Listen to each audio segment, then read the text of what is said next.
Morning class 11। आज हम drawing का नया चैप्टर स्टार्ट करेंगे। Chapter number 6 temple architecture and sculpture, यानी मंदिर, स्थापत्य और मूर्तिकला। आज हम सबसे पहले ये देखेंगे कि मंदिर जो बनाए जाते थे, किस बेस पे बनाए जाते थे, उनका पहले नक्शा तैयार किया जाता था और क्या चीज़ पहले बननी चाहिए, कहाँ पे क्या होना चाहिए, इसके बारे में पढ़ेंगे कि ये जो हिंदू मंदिर बनाए जाते थे वो किस आधार पर बनाए जाते थे और कौन कौन सी शैलियों में बनाए जाते थे, उसके बारे में हम देखेंगे।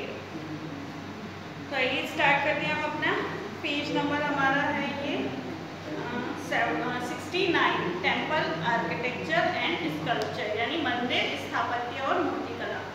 Most of the art and architectural remains that survive from ancient and medieval India are religious and nature, यानी कि जो अधिकांश कला और स्थापत्य कला प्राचीन और मध्ययुगीन भारत में की जो प्रकृति थी उसकी धार्मिक प्रकृति में ही विद्यमान थी।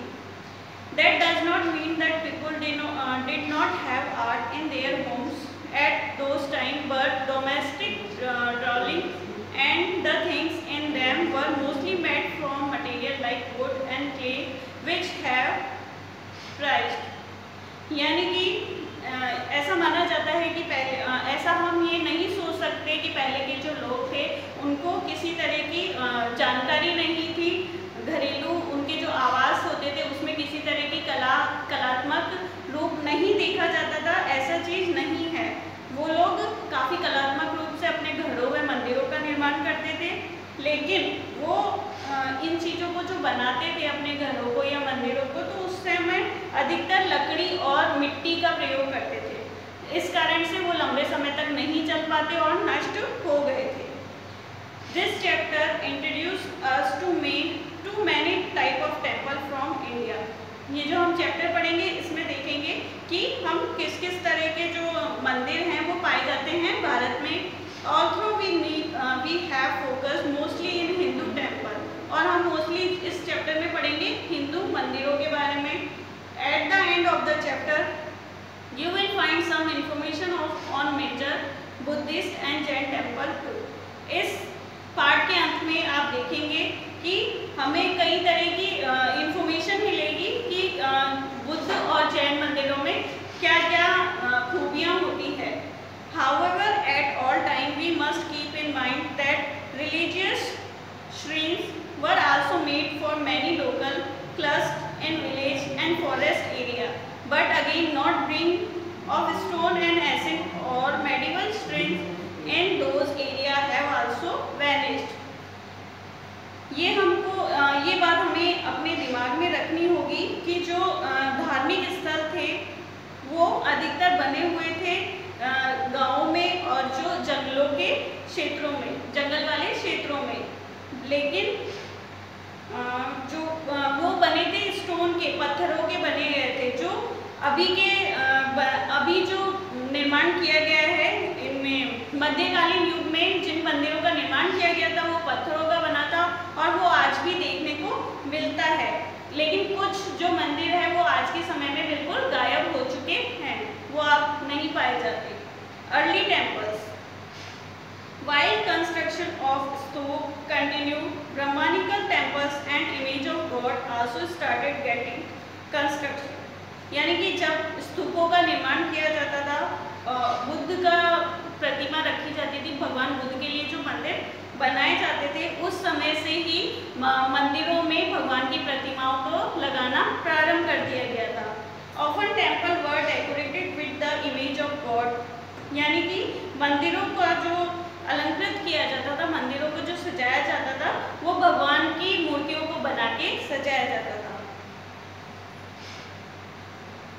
Matthew mentioned in the Purans become part of the narrative representation of the Brahmanical religions, यानी कि ये जो धारणा थी वो जो आख्यान है, हमारे जो पुराने आख्यान है उसका प्रस्तुतिकरण करती है कि ये जो शुरू हुआ था भगवान बुद्ध की मूर्तियों को स्थापित करना, ये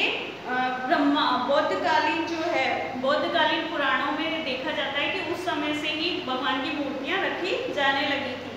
Each temple had a principal image of God.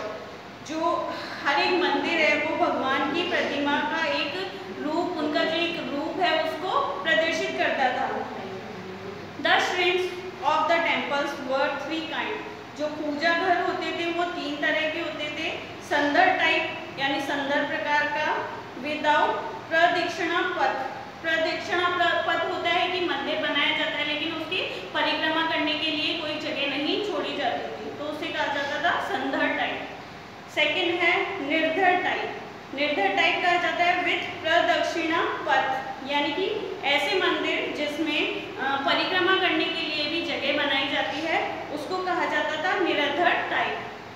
And 3 Sarvatobhadra which can be access from all side, जो एक होता था, तीसरा भेद होता था सर्वतोभद्र, यानी कि उसमें चारों तरफ से ही प्रवेश किया जा सकता है, यानी उसके जो एंट्रेंस होते थे 4 एंट्रेंस होते थे और चारों तरफ से ही मंदिर में आया जा सकता था। Some of the important temple site of this period are Deogarh and Uttar Pradesh, यानी कि उत्तर प्रदेश का जो देवगढ़ मंदिर है, एरन मंदिर, नाचना कुठार और जो अद्यागिरी जो कि विदिशा में है मध्य प्रदेश में, इन मंदिरों में इनकी जो प्रकार है, मंदिरों के प्रकार वो देखे जा सकते हैं। These temples are simple structure consisting of a veranda, a hall and a shrine at the rear, यानी कि जो साधारण रूप से जो मंदिर होते थे उसके अंदर एक बरामदा होता था, पूजा गृह होता था और एक बड़ा सा हॉल होता था। The basic form of the Hindu temple, जो हिंदू मंदिर होता था, हिंदू मंदिर किस तरह का होता था उसका एक मूल रूप देखेंगे। The basic form of the Hindu temple comprise the following, यानी कि हिंदू मंदिर के क्या क्या भाग होते हैं, किस किस तरह से उसको बनाया जाता है उसके बारे में देखेंगे, जिसमें सबसे पहले होता है सेंटम, यानी कि गर्भगृह। गर्भगृह लिटरेरी होम हाउस, यानी कि जो मंदिर होता है उसका बिल्कुल सेंटर का जो पार्ट होता है उसको गर्भगृह कहा जाता है। Which was a small cubit with a single entrance and grow into a large chamber in time, यानी कि जो प्रारंभिक मंदिर होते थे उसका एक छोटा सा प्रकोष्ठ होता था और समय के साथ साथ इस प्रकोष्ठ का आकार भी बढ़ता गया। The garbhagriha is made of house the main icon which is itself the focus of the much ritual attention, यानी कि जिस भगवान को समर्पित वो मंदिर बनाया जाता था उसका जो मेन आइकन है, यानी जिस भगवान के ऊपर वो मंदिर बनाया जाता था उस भगवान की मूर्ति सबसे पहले वहाँ गर्भगृह में ही स्थापित की जाती थी। The entrance of the temple which may be portico or convent hall with the incorporative space for a large number of worshipper and is known a mandap. गर्भगृह के बाद मंडप, मंडप उसका दूसरा टॉपिक है कि मंदिर में गर्भगृह के बाद मंडप बनाया जाता था। मंडप लोगों को जो उनकी पूजा करने के लिए आते थे, एक लार्ज अमाउंट यानी कि बहुत बड़ी संख्या में जो लोग पूजा करने आते थे उनको खड़े होने के लिए जो जगह बनाई जाती थी, यानी पूजा करने के लिए खड़े होने के लिए जो जगह बनाई जाती थी उसे मंडप कहा जाता है। Free standing temples trend to have a mountain like sphere which can take the shape of curving shikhar is North India and the pyramidal tower called a viman in South India, यानी कि जो पूर्वोत्तर काल में इन पर शिखर बनाए जाने लगे जिसे उत्तर भारत में तो शिखर और दक्षिण भारत में विमान कहा जाता था। The mount of vehicle on the temple main dietary along with the standing pillar in the dhwaj is placed exactly before the sanctum, यानी कि वाहन अर्थात मंदिर के अधिष्ठाता जो देवता हैं उनकी सवारी वाहन की एक स्तंभ या ध्वज के साथ गर्भगृह के साथ कुछ दूरी पर रखे जाते लगे। The board orders of temple in the country are Nagar in the north and the Dravid in the south, यानी कि जो मंदिरों का निर्माण किया जाता था जिस शैली में भारत में वो 2 शैलियों में किया जाता था। एक तो होती थी नागर शैली जो कि उत्तर भारत के जो मंदिरों का निर्माण किया जाता था वो नागर शैली में किया जाता था, और जो दक्षिण भारत के मंदिर है वो द्रविड़ शैली में बनाए जाते थे। ये मंदिर के मैंने कुछ पार्ट लिखे हुए हैं। सबसे पहला हमने किसी मंदिर को देखा होगा कि सबसे पहले जब झंडा लगा हुआ होता है भगवान की, वो सबसे पहले जिस जगह पे लगा होता है उसको बोलते हैं कलश। कलश के जस्ट नीचे वाले भाग को कहा जाता है आमलक, फिर उसके बाद शिखर और तीसरा होता है गर्भगृह। गर्भगृह बिल्कुल सेंटर वाला चीज होता है जहाँ पे भगवान की मूर्ति रखी जाती थी। इसलिए मंदिर को इस 4 पार्ट में डिवाइड किया जाता है। बेसिकली हर मंदिर में ये 4 जो है इसके पार्ट उनको देखा जाता है।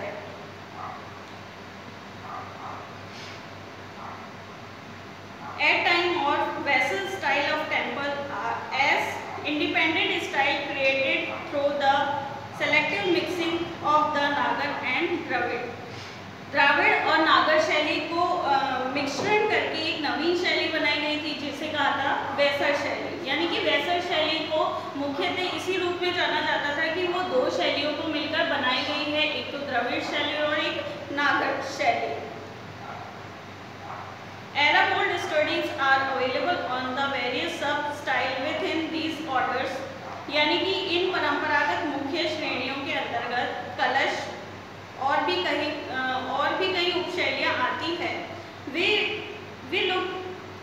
will look into the differences in the form further on in this chapter as temple grew more complex, more surface were created for sculpture through additive geometry।